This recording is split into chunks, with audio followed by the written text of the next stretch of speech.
Hey, Bob. Are we having smash burgers today? No. Uh, are we just taking some ground beef and no? So what are we making? We got some prepackaged meat. I know it doesn't sound like Bob. But we're doing burgers because they were on sale and I can't resist a bargain. So let's give them a try. Okay, so hopefully you can see.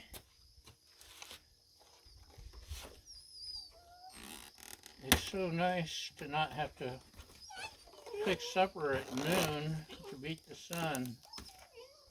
That's right, puppy dog. So, these are Angus brisket, chuck, and short rib. When I was mixing up my own beef, those were among the best meats to use, if not the best. So, slap them on here. I know Baja. That's the co-host Baja who's complaining because I won't throw his tennis ball.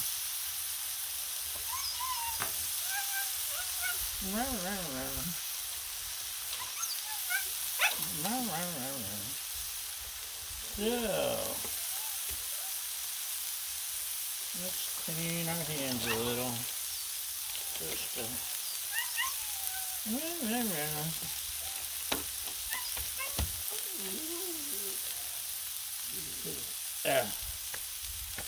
yucky. Okay, we need some Mark's custom. Oh, that smells good. Salt, pepper, garlic, Mrs. Dash, paprika. That's right, puppy. And easy. I'm not doing the usual, I could be grilling some onions, I could be grilling the buns. I could, but I'm not. There's all kinds of stuff I could have been. Sometimes you just want to find something good on sale. Why complicate it? Quick and easy.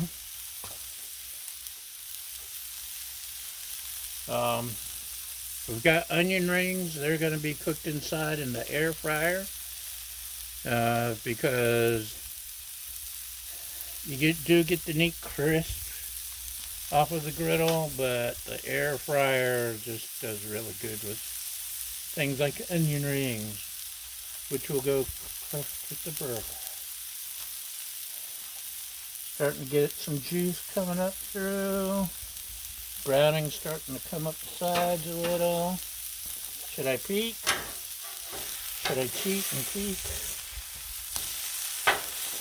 What say you, Bob? Go ahead and flip them. Okay, thanks, Bob. I don't know how I did this without him all these years. Could have cooked a little bit longer. But it's good enough. And I'll show you another trick here in a few minutes.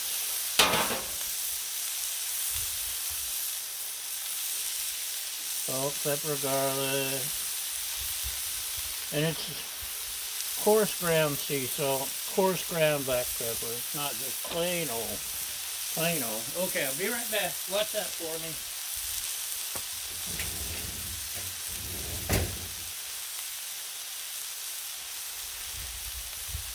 Thanks for watching.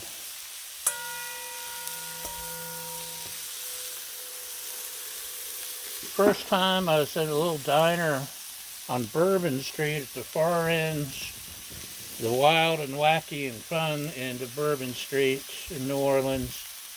A little diner, and they were cooking the burgers under a hubcap, which was really cool, and I'd never heard or seen of such a thing before. And I was fascinated. And now that I've started griddling, I've started to see why they did it that way.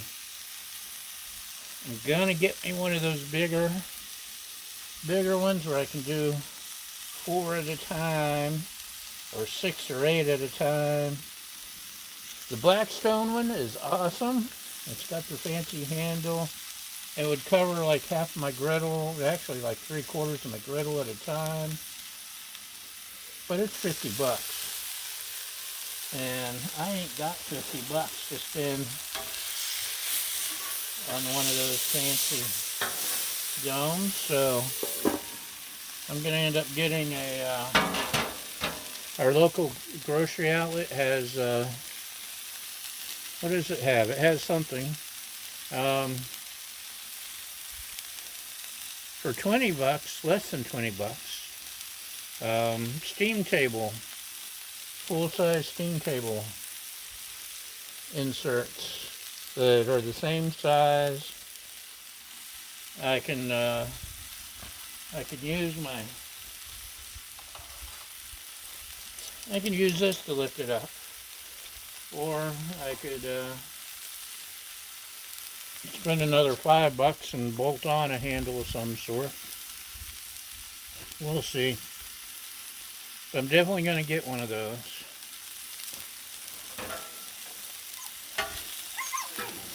But it's amazing. Oh yeah, that's ready.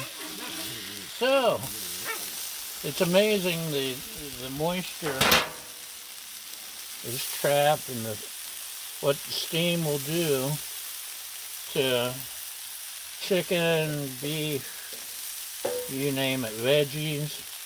I find I use the stove a lot. Now it cooks faster, and it moisturizes. It likes to feel crispy. Right, Bob? That's right. Okay. That's it for today.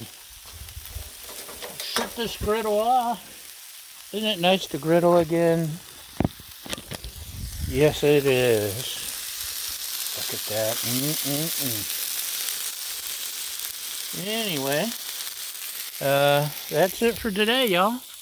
Thanks for watching. Have a great day, and we'll see you next time. Bye!